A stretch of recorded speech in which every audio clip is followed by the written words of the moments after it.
Другим событием МЧС по республике организовал в столице специальные учения. В ходе операции отрабатывали ликвидацию последствий аварий на объектах жилищно-коммунального хозяйства и энергетики.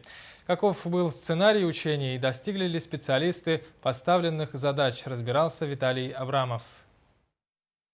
В преддверии сильных морозов основной легендой организаторы учений определили аварии на объектах теплоэнергоснабжения и ЖКХ, которые привели к нарушению жизнедеятельности населения. Так, по замыслу, в поселке Тикси на магистральной теплотрассе частично было нарушено тепло- и водоснабжение в нескольких многоквартирных жилых домах. В связи с этим в Главном управлении МЧС России по республике развернули оперативный штаб для координации действий сил и средств, организовали работу психологов с населением, а также развернули подвижный пункт управления.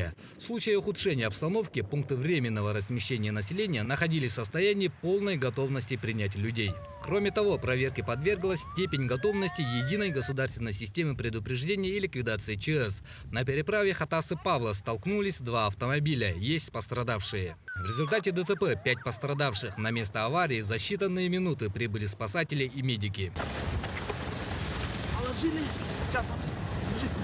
Постоянные тренировки очень хорошо, постоянно помогают при реальных ситуациях, которые у нас, к сожалению, очень часто.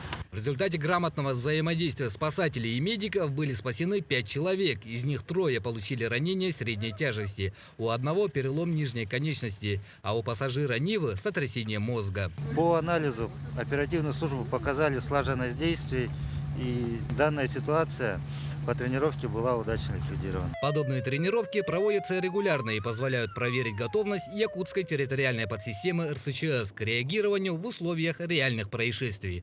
А условную аварию на магистральной теплотрассе поселка Тикси оперативно устранили. Виталий Абрамов, НВК Саха, Якутск.